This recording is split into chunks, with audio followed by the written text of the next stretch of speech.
사도 바울은 6장 14절의 말씀을 통해서 분명하게 선언하고 있는 것이 한 가지 있습니다. 죄가 너희를 주장하지 못하리니 이는 너희가 법 아래에 있지 아니하고 은혜 아래에 있음이로라. 이렇게 선언을 하고 있습니다. 그러니까 죄가 여러분들을 좌지우지하지 못한다는 거죠.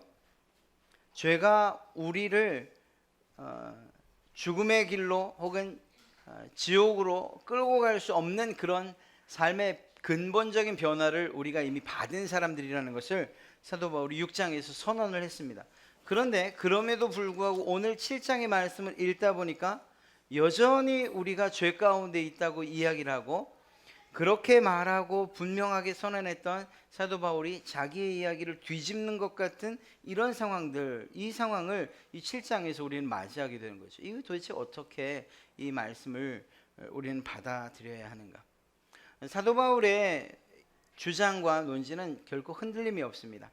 계속적으로 은혜로만 구원받는다, 율법을 지키는 것과 행위로 구원받는 것이 아니고 하나님의 은혜 그리고 그 선물을 통해서 우리는 구원받는다, 이 사실을 계속적으로 이야기하고 있어요. 그러면서 이 로마서를 통해서 유대인들, 율법을 중요시 여기는 유대인들과 그리스도인들과의 관계, 그들이 잘못 가지고 있는 생각들, 그리고 그들이 목숨처럼 여기는 그 율법이 우리 그리스도인들에게 어떤 의미가 있는가를 또 정말 동일한 관점에서 계속적으로 반복해서 이야기하고 있습니다. 오늘도 율법에 대한 이야기를 하고 있어요. 그만큼 사실은 중요해요.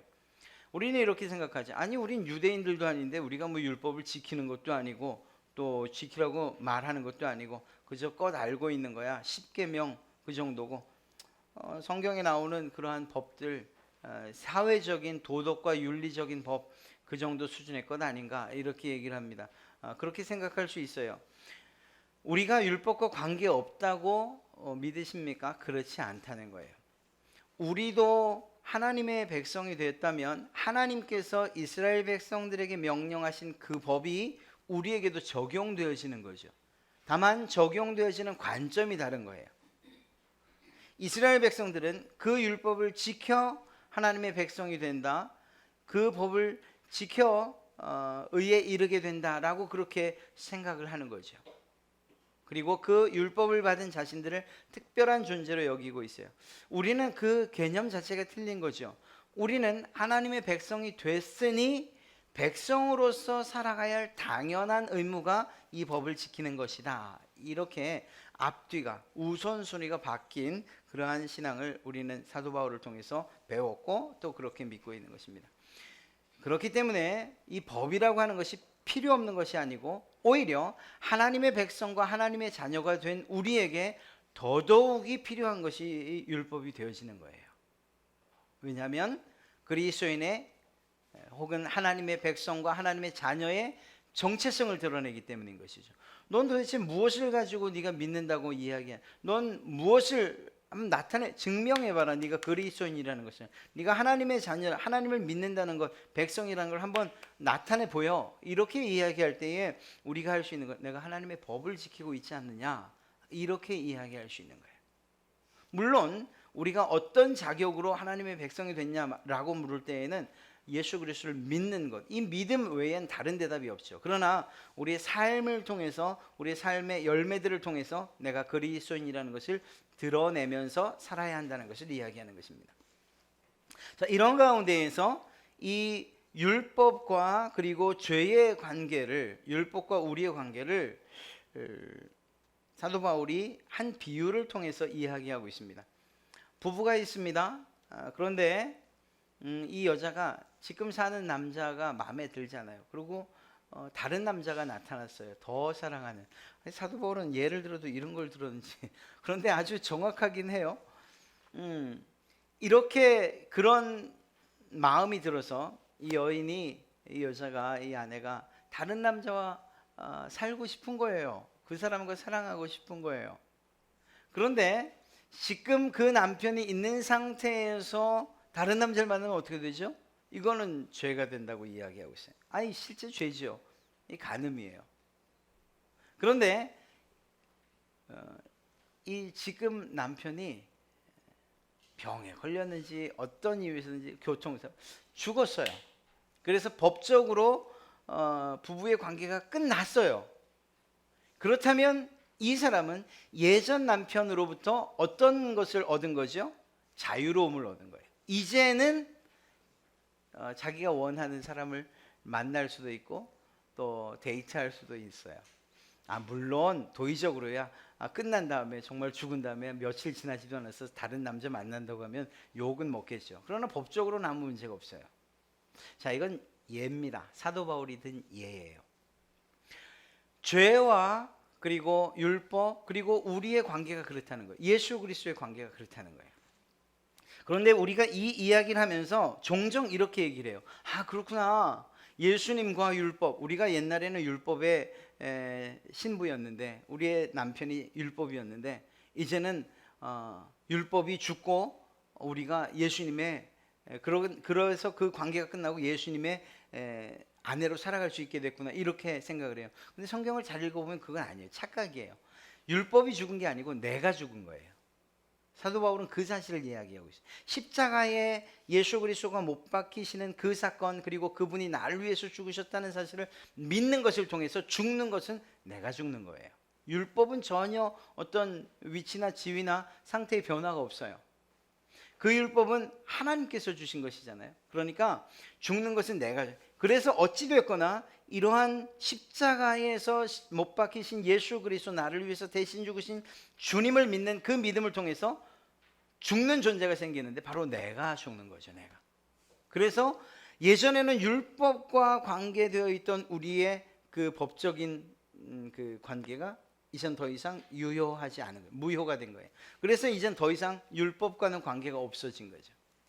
이런 상황 가운데에서 우리가 다시금 예수 그리스도를 믿는 그 믿음, 그분의 은혜 아래로 들어갈 수 있다라고 지금 사도 바울이 이야기하고 있는 것입니다.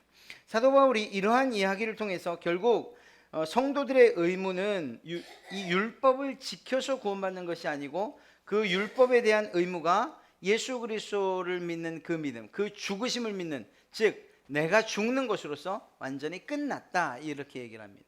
이 말은 무슨 말입니까? 율법을 통해서 구원받는다, 행위를 가지고서 우리가 구원받는다, 이렇게 말할 수 없다는 거예요. 이거는 정말 십자가에 죽으신 예수 그리스도, 우리를 위해서 대신 죽으신 그 예수 그리스도를 다시금 십자가에 끌어내렸다가 우리가 죄 지을 때 다시금 십자가에 못 박는 이런 일들을 행하는 것과 같다고 이야기하고 있는 것입니다.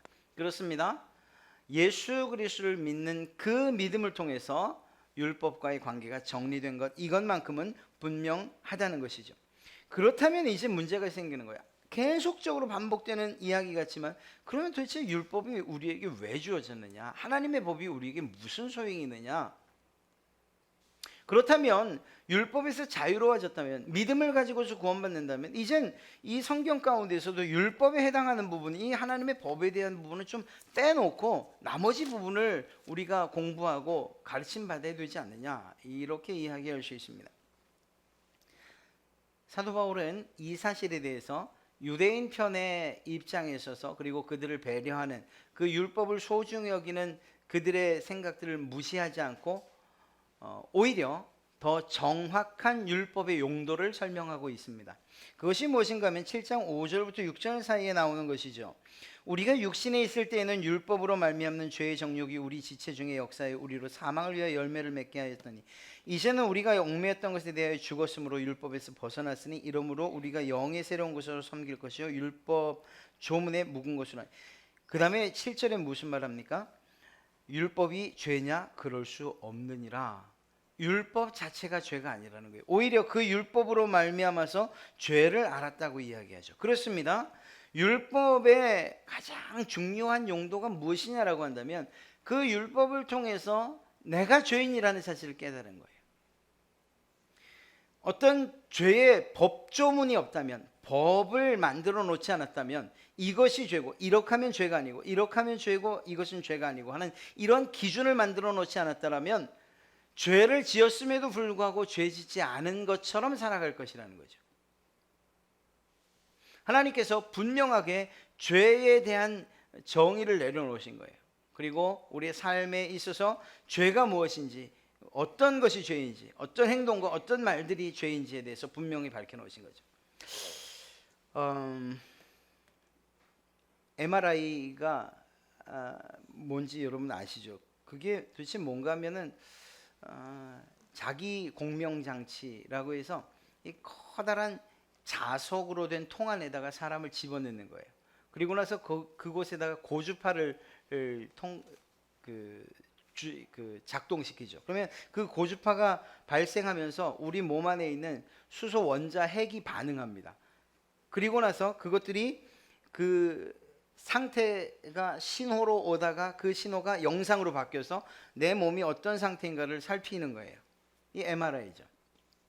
그런데 한번 생각해 보세요. MRI 이제 건강 검진을 갔더니 그 위내시경을 했어요. 뭐가 문제가 있는 것 같아요. 좀 자세한 진단을 받아보래요. 그래서 CT도 MRI도 했어요. 그랬더니 아닌 게 아니라 뭐가 하나 발견됐는데 이게 암인 거예요. 자, 이런 상황에서 내가 알지 못했더라면 깨끗한 내 몸이었을 텐데 이놈의 MRI가 내 병을 발견했으니 이 쳐 죽일 놈의 MRI 이렇게 얘기할 수 있습니까? 이 기계 장치가 내 병을 발견해 준 이 MRI라는 이 장치가 아주 죄예요? 나쁜 거예요? 없어져야 될 거예요? 가만뒀으면 내가 발견되지 않았을 텐데, 내가 암이라는 것이 발견되지 않았을 텐데, 그걸 그냥 장치를 통해서 나를 그간에 집어넣더니 결국은 암이라는 것을 밝혀냈어요. 나쁜 놈이에요? 세상에서 사라져야 될 것인가? 그게 아니잖아요.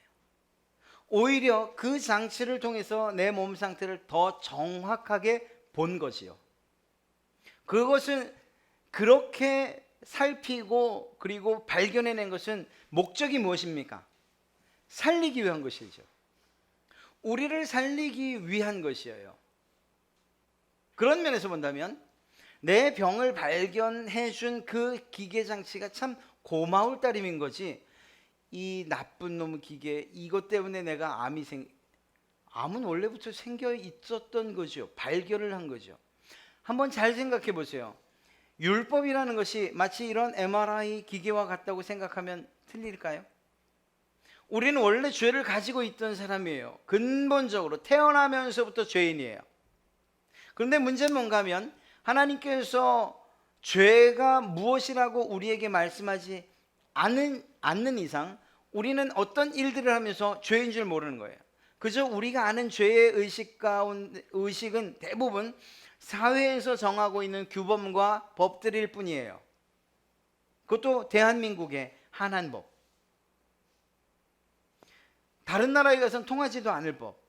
그 법에 얽매여서 그저 어떻게 하는 것들이 죄라, 그리고 그 법에 해당되는 것들만을 죄라고 생각하고 있었죠. 그런데 성경을 읽다 보니까 야, 마음에 탐심을 품는 것, 이거 죄야. 마음에 음욕이 일어나는 것, 이거 간음죄야. 이렇게 얘기를 한단 말입니다. 우리는 몰랐었어요. 생각도 안 했어요. 그게 죄일 것이라고. 그런데 하나님의 말씀에서 그것을 죄라고 규정하고 있어요. 그러면 그때 우리의 반응이 이놈의 몹쓸 성경 같은 일, 하나님의 율법 같은 일, 이게 아니면 내가 죄라는 것이 발견되지 않았을 텐데, 그래서 이게 다 찢어버리고 없이 하고 불태워버려야 됩니까? 그러면 내 죄가 사라지는 겁니까? 아니잖아요. 그게 아니잖아요. 오히려 그러한 상황 가운데에서 하나님의 말씀이 우리의 삶을 정말 정확하게 투영해서 그리고 살펴서 넌 죄인이라고 규정해 주면은, 그리고 그 사실을 우리에게 깨닫게 하면 우리는 오히려 그러한 하나님의 말씀 그리고 우리를 그렇게 우리의 모습을 적나라하게 드러내 준 이 일에 대해서 감사해야 되는 거죠. 왜? 우리를 살게 하시기 위해서 이 말씀을 통해 우리가 죄인이라는 것을 알게 하셨으니까. 만약에 이것을 알려주지 않으셨더라면, 하나님의 말씀으로 우리를 조명하여서 우리가 죄인이라는 것을 그리고 죽게 될 것이라는 것을 알려주지 않으셨다면 우리는 이 땅 가운데서 아무런 죄의식도 느끼지 못한 채 그렇게 살아가다가 결국 하나님 앞에 서게 될 것이라는 거죠. 그때의 선언 듣는 거예요. 넌 죄인이야. 그때는 더 이상 방법이 없는 거죠. 죄의 결과, 그 죄로 인한 형벌을, 영원한 형벌을 받을 수밖에 없는 거예요. 그런데 놀랍고 감사하게도 이 세상 가운데서 여러분들은 알지 못했고 나도 알지 못했던, 저도 알지 못했던 그것이 죄라는 사실을 예를 들어볼까요? 아주 최고의 그 정말 아주 극악무도한 죄가 있어요. 예수 그리스도를 믿지 않는 거예요. 이 하나님을 알지 못하는 것, 이것이 큰 죄예요. 정말 큰 죄예요. 그런데 세상의 모든 사람들이 그걸 죄로 알고 있느냐? 아니잖아요. 그것이 정말 심각한 죄고 우리를 영원한 형벌로 이끌고 갈 수밖에 없는 죄라는 사실을 알면서도 그것이 죄라는 사실을 모르기 때문에 세상 사람들은 그렇게 편안하게 살아가는 거잖아요. 여러분들은 그 사실을 알았으니까 하나님을 알아야 되는, 하나님을 모르는 것이야말로 정말 죄이구나. 여러분이 하나님 앞에 나와서 정말 그 죄를 고백하고 회개하고 용서함 받고 그리고 그 자유를 누리고 지금 살아가고 있는 거잖아요. 세상 사람들은 죄라는 사실을 알지 못한 채 살아갑니다. 마치 우리 만화 영화라든가 어떤 액션물 영화들 혹은 뭐 어드벤테이지물 같은 거, 그런 거 보면 이렇게 절벽 끝에 떨어지는, 그런데 그것도 모른 채 그냥 편안하게 그 물놀이 하는 느낌으로 그런 심정으로 배가 이렇게 흘러가는, 줌 아웃하면 이제 얼마 지나지 않아서 똑 떨어질 그런 상황들 한번 그려볼 수 있잖아요. 마치 그런 모습인 거죠. 철도가 끊어진 철도를 알지 못하고 막 달려오는 기차처럼 이 사람들은 자신들이 죽어야 된다는 사실들을 인식도 하지 못하고 그만큼 죄를 가지고 있는 죄인이라는 사실 인식도 하지 못한 채 그냥 즐기면서 사는 거예요. 세상 법에 저촉되지 않고 세상의 윤리적인 도덕적인 기준에 비춰볼 때에 죄인이라고 누가 손가락질하지 않으니까 그냥 편안하게 사는 거예요. 그러나 그들의 운명은 결국은 멸망당할 수밖에 없다는 사실을 모르는 거죠. 만약 그것을 안다면 그렇게 편안할 수 있냐는 거예요. 그 사실을 누가 알려주고 있느냐? 하나님의 법이 우리에게 알려주고 있는 거예요. 그런 면에서 여러분들에서는 참으로 가슴 아프게 정말 마음이 찢기는 것처럼 우리의 죄를 발견하고 우리의 부끄러움을, 우리의 수치스러움을 가지고서 눈물을 흘렸었지만 그러나 그게 복이 된 거죠. 왜? 우리의 원래 모습을 말씀을 통해서 볼 수 있었기 때문인 거예요. 다시 말씀드리지만 그것은 우리를 살게 하시기 위한 하나님의 은혜였던 거죠. 그것을 발견한 것을 통해서 그렇다면 이 문제로부터 어떻게 우리는 벗어날 것인가? 저희가 지난 수요일 그러니까 성막하기 이전에 무엇을 살펴보았습니까? 무엇을 공부했어요? 하이델베르그 요리문답을 공부했잖아요. 그 하이델베르그 요리문답의 구성이 어떻게 되어 있다고 했습니까? 가장 처음 1부, 2부, 3부로 되어 있는데 1부가 무엇이었어요? 죄와 죄의 비참함이었죠. 믿음의 우리 선배들이 어린아이들을 가르칠 때에 가장 먼저 깨닫게 한 것, 네가 이것만큼을 알아야 돼라고 처음 시작한 것이 무엇인가 하면 넌 죄인이야 라고 시작하는 거예요. 너는 죽을 수밖에 없는 죄인이야. 이것으로 시작하는 거예요. 신앙교육의 시작이. 왜 그렇게 시작되어야 됩니까?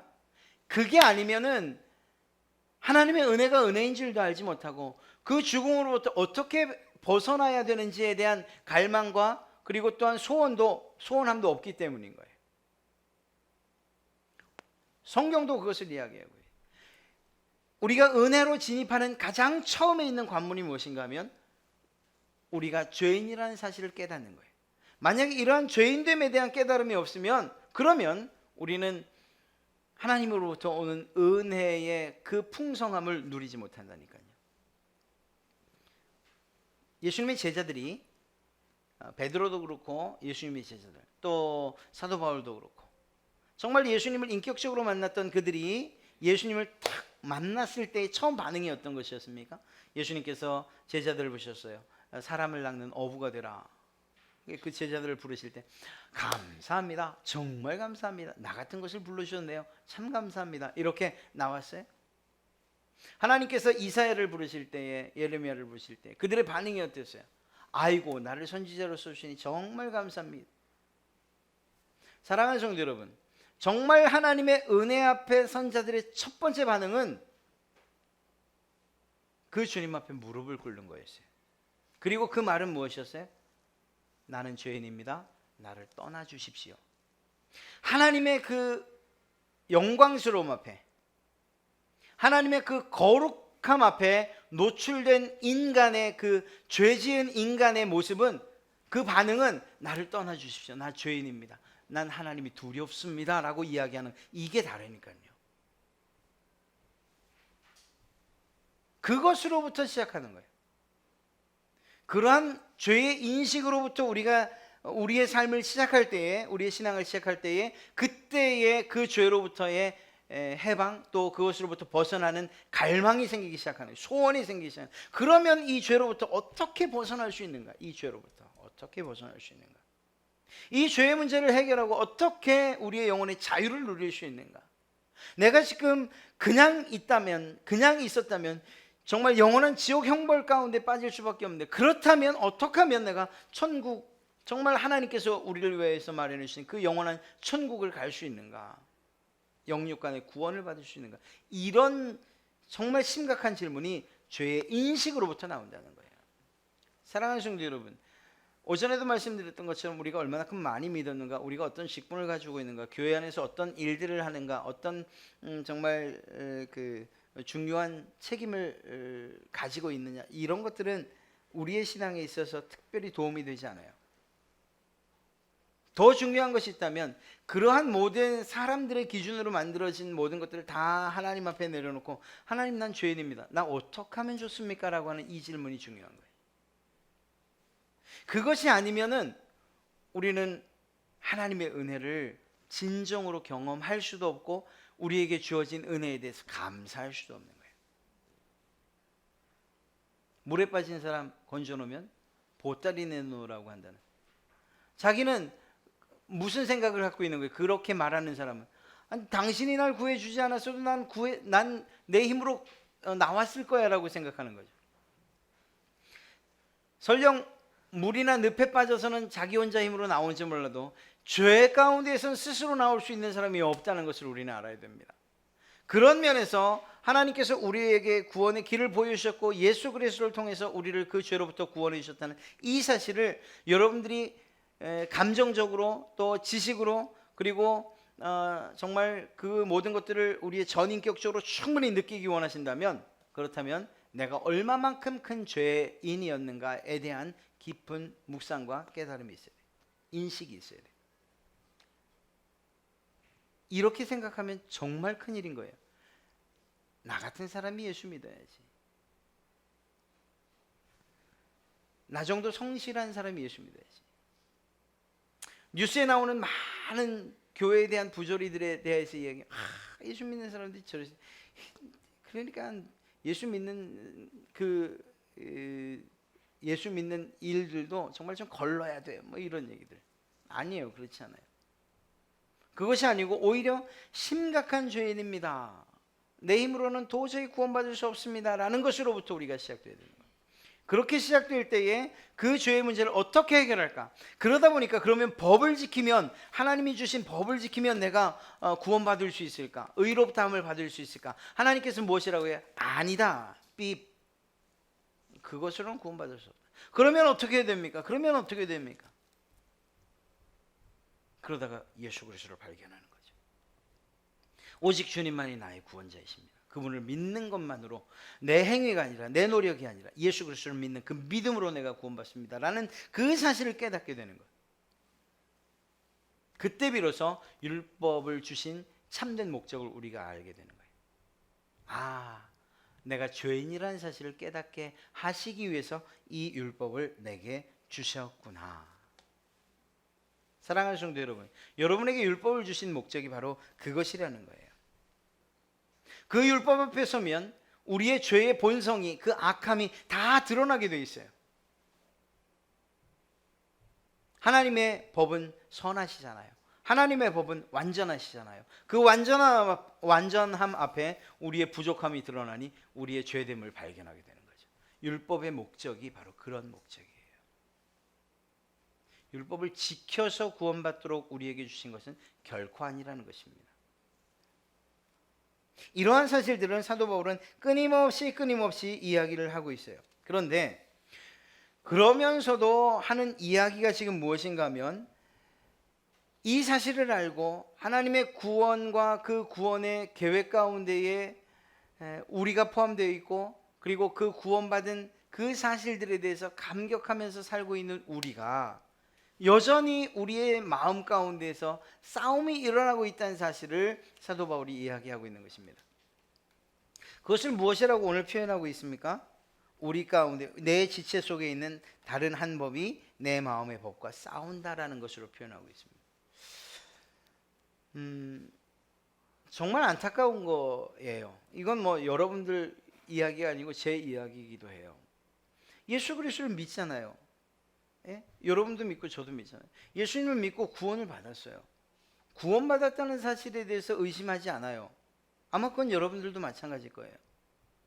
그런데 구원받았다, 하나님의 백성이 됐다, 하나님의 자녀가 됐다, 이제 예수님을 따르기로 결정했다 라고 하면서도 여전히 우리가 가지고 있던 죄의 습성들을 버리지 못하는 일들이 너무 많이 일어나는 거죠.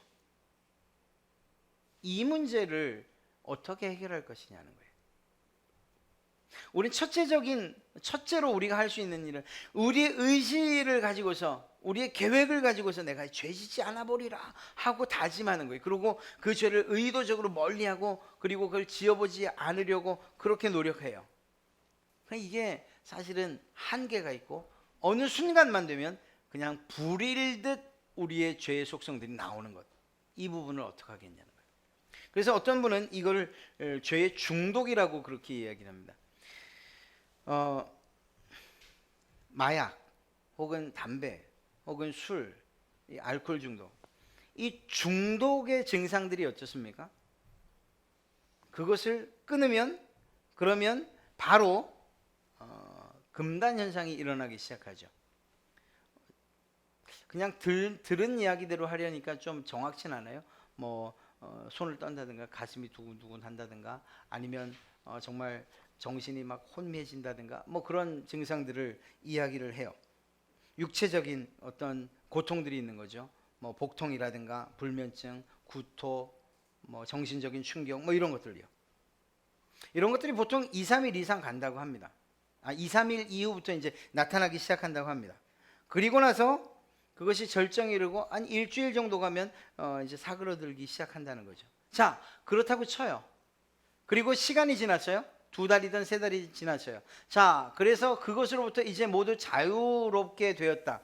모든 내가 중독에 빠져 있던 그것으로부터 자유로워졌다고 이제 칩시다. 그래서 퇴원을 했어요. 그러면 정말 자유로워진 거냐는 거예요. 중독은 그렇지 않대요. 그렇지 않다는 거예요. 무슨 얘기인가 하면, 식사를 하고 나면, 그래서 다른 사람들이 이렇게 식후 뭐라고 하던데, 밥 먹고 나서 한 대 피는 게 불로장생이래나 이렇게 얘기를 하던데, 그건 뭐라고 하는지 잊어버렸네. 하여튼 그렇게 얘기를 해요. 그래서 밥을 먹고 나서 다른 사람들이 이렇게 담배 피우고 있어요. 그러면 나도 알지 못하는 사이에 벌써 내 마음 가운데서는 그 욕구가 일어나는 거죠. 일어나는 거예요. 이건 모든 중독이 똑같은 현상이라는 거예요. 마약도 마찬가지고 술도 마찬가지인 거예요. 또 다른 어떤 중독들도 다 마찬가지예요. 내가 이것을 다 이겼어, 이젠 모든 것이 완치가 됐어 라고 말하지만 실제적으로 중독은 치료되지 않는다는 거죠. 치료의 현상들을 유지해가는 것이라는 거예요. 그런 면에서 볼 때는 계속적으로 싸우는 거예요. 아침에 저희 같은 경우에는, 여러분들이나 저 같은 경우에는 아침에 이렇게 딱 새벽 예배 마치고 아니면 출근할 때 이렇게 상쾌한, 특히나 우리는 산이 옆에 있잖아요. 그러니까 상쾌한 냄새, 맑다 이러고 그렇게 하고 출근을 하고 다니잖아요. 그런데 여러분들이나 저 같은 경우는 이제 담배를 안 하다 보니까 아주 민감한 코를 가지고 있어요. 누가 담배를 피고 한 번 싹 지나갔다 그러면 그게 벌써 딱 느껴지는 거야. 그러면 이 짜증이 확 올라. 이 맑은 공기를 담배 냄새로 벌써 이렇게. 그런데 여러분은 그렇지만 담배를 피다가 이제는 내가 이제 끝내야지라고 해서 완전히 치료받았다고 하는, 그래서 이제는 안 피워야지. 그리고 그 기간이 뭐 몇 년이 지났다고 하더라도 그렇게 스쳐 지나가는 향기, 이것과 결국은 뭘 해야 되는 거죠? 싸워야 되는 거예요. 싸워야 되는. 중독이 그렇다는 거예요. 그러니까 그런 면에서 볼 때 중독은 치료되지 않는다는 거죠. 도박도 그렇잖아요. 그러니까 그 옛말에 조막송 갖고도 한다 그러잖아요. 내가 더 이상 다시는 이제 화투장 주지 않아야지. 딱 결단해서 큰 일을, 자기 몸을 상하는 그런 일을 했는데 그 조막손, 뭘 잡을 수도 없는 그걸 가지고도 한다고 하잖아요. 중독은 치료되는 것 아니라고 이야기합니다. 이걸 죄에 적용시켜 볼 수 있다는 거예요. 죄의 중독이라고 이야기해요. 사실 중독이 아니라 우리는 원래 죄를 가지고 태어났던 인간이잖아요. 그런 면에서 예수 그리스도를 만나서 이제는 더 이상 죄의 삶을 살고 싶어 하지도 않고 그렇게 살지 않겠다고 다짐을 하는 거예요. 그리고 며칠이 지나고 그리고 몇 년이 지날 수 있다는 거예요. 그렇다고 해서 우리 가운데에 만성적으로 죄에 중독되어 있던 우리의 상태가 놀랍게 변화된 것이냐? 그건 아니라는 거예요. 그것은 정말 하나님 앞에 서는 날 우리의 죄를 지을 수 없는 몸으로 죽는 것이 아닌 이상은 그것으로부터 자유로워질 수는 없다는 거예요. 그렇게 보면 어떤 일이 일어나는 거죠? 죄의 중독, 그 중독된 죄, 그리고 그것이 치료됐다고는 하지만 여전히 남아있는 그 죄와, 그래서 다시 스물스물 올라오는 그 죄와, 그래도 이겨야 돼, 다시 죄 가운데 들어가서는 안 돼라는 이 둘은 늘 싸우는 거예요. 늘 싸울 수밖에 없다는 거예요. 사랑하는 성도 여러분, 이게 어떤 의지가 약한 사람의 이야기가 아니고요, 모든 사람들의 이야기예요. 오히려 이러한 이야기를 읽을 때 참 의지가 약하지. 아니 죄를 짓지 않기로 했으면 짓지 말아야지. 그게 변화된 사람이 아니지. 놀랍게 변화된 사람이 어떻게 죄를, 예수 그리스도의 은혜를 경험한 사람이 어떻게 죄를 또 지을 수 있냐고. 사랑하는 성도 여러분, 그렇죠. 그 말이 틀리진 않죠. 그러나 우리 가운데 있는 이 죄의 중독, 그리고 그 죄를 스스로 이겨낼 수 있는 사람은 단 한 사람도 없다는 거예요. 죄를 이기기 위해서 계획을 세워요. 죄를 이기겠다고 마음에 다짐을 해요. 의지를 불태워요. 이길 수가 없다니까요.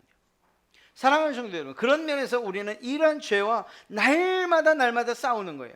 싸우는 것이 이상한 것이 아니고 그것에 매일매일 지는 게 이상한 것이라고 보는 게 정답입니다. 내일도 싸우실 수 있어요. 아니면 지금도 죄와 싸우고 계신 줄도 몰라요. 제 눈엔 보이지 않지만. 그러나 우리는 죄를 이길 그러한 능력이 우리에게는 없지만 우리 가운데 누가 계십니까? 성령님이 계시잖아요. 그래서 판세와 전세가 달라진 거예요. 옛날엔 우리 가운데에서 죄가 일어나면 그 죄의 생각들과 그러한 욕망이 일어나면 뭐 앞뒤 안 가리고 그냥 죄 지으면 돼요. 내 몸이 즐거워하는 대로, 내가 원하는 대로 죄 지으면 돼요. 그런데 이제 예수 그리스도를 통해서 죄가 정말 하나님이 기뻐하지 않는다는 사실들, 그리고 이 율법을 통해서 죄인의 삶, 정말 내가 죄라고 생각하지 않았던 것들이 죄라는 사실을 깨닫고, 그리고 내 죄가 적나라하게 드러나서 하나님 앞에서 벌거벗은 것처럼 돼버린 지금, 이제 이후로는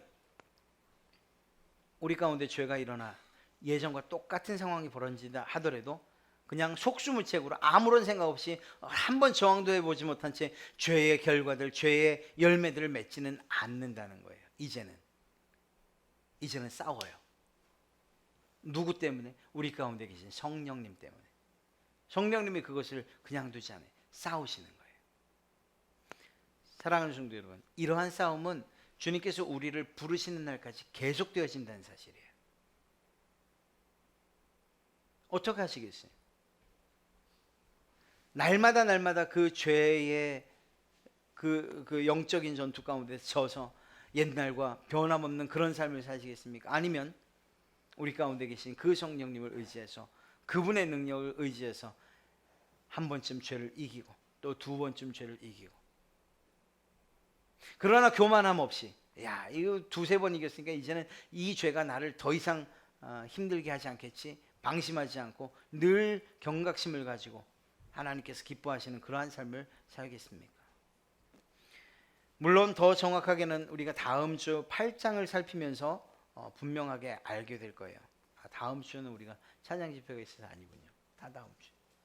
8장은 분명하게 예수 그리스도 안에 있는 자의 상태가 어떻다는 것을 드러내는 것. 그래서 우리 가운데 싸움이 일어날 수 있지만 그럼에도 불구하고 너희는 분명하게 하나님의 택함을 받은 하나님의 손에 붙잡힌 사람들이다, 염려하지 말아라, 이러한 선포가 8장에서 드러나는 거예요. 사랑하는 성도 여러분, 여러분이 죄 때문에 내가 오늘도 이 죄 때문에 고민을 했어, 염려하지 마십시오. 그것은 여러분들이 예수님을 만났던지 안 만났던지 간에 늘 일어나는 그러한 우리의 마음 속에서의 그런 싸움이에요. 오히려 예수님을 알지 못했다면 그런 싸움조차 없이 죄 짓는 일들이 아무것도 아닌 것이 되겠죠. 여러분들이 그런 마음의 싸움, 영적인 전투가 있다는 것은 그것은 무엇을 말하는가? 적어도 이 율법, 하나님의 말씀 앞에, 그 거룩함 앞에 내가 비추임 받고 있다는 거예요. 죄가 죄라는 사실들을 깨닫는 그런 은혜를 우리가 누리고 있다는 거예요. 이 남은 일이 있다면 그 죄와 싸워서 이기는 일이 남는 거죠. 그것이 남아있는 거예요. 우리의 힘으로 할 수 없으니 성령 하나님께서 도와주시길 기도하고, 하나님 나 정말 내가 이것을 오늘 이기게 해주십시오. 또 똑같은 생각들과 똑같은 마음들이 일어나서 또 같은 싸움이 일어나면 하나님 내가 지금 이 순간 이 죄의 문제를 해결하고 이길 수 있게 해주십시오. 날마다 기도하면서 나가는 것, 그것이 우리의 신앙인의 길인 것이죠. 사랑하는 성도 여러분, 여러분 가운데 있어 일어나는 이러한 죄의 문제, 우리를 처참하게 만들고 나를 죄 아래로 끌고 가는도다, 혹은 나는 얼마나 비참한 사람인가 하는 이것이 낙심하기 위한 것이 아니라는 거예요. 그것을 바라보는 것을 통해서, 그러한 일들을 통해서 결국은 우리는 하나님을 의지할 수밖에 없고 그분의 능력을 따라서 우리가 다시금 일어서 예수 그리스도의 뒤를 따라가는 이러한 길을 가자고 사도 바울이 이야기하고 있는 것입니다. 사랑하는 성도 여러분, 하나님께서 잔인스럽게 넌 죄인이야 그냥 다 우리를 헤집어 놓고 그냥 우리의 죄된 것들을 다 내 앞에다 끄집어 내놓는 것 같죠. 옛날에 그런 거 있었잖아요. 우리 지금 여기 계신 분들은 뭐 한 분도 그런 분이 안 계실 것 같아요. 불시에 가방 검사잖아요. 지금은 그런 거 안 하죠. 옛날엔 그런 거 많이 했잖아요. 가방 검사. 자, 가방들 꺼내.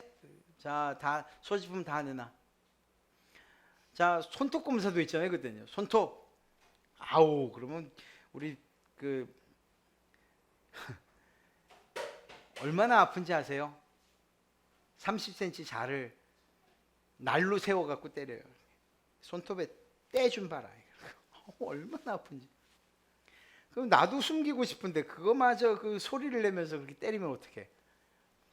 어느 날 하여튼 불시에 검문하면, 불시에 가방 검사하면 고등학교 애들 뭐 그런 친구들이 왜 없어요? 담배도 들어있죠, 뭐 이상한 잡지도 들어있죠. 다 드러나죠. 다 드러나는 거죠.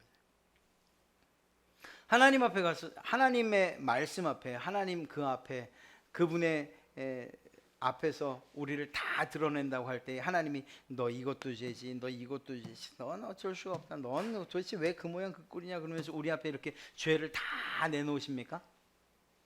그러실 수 있어요? 그런데 그게 우리를 부끄럽게 하기 위함이 아니라는 거예요.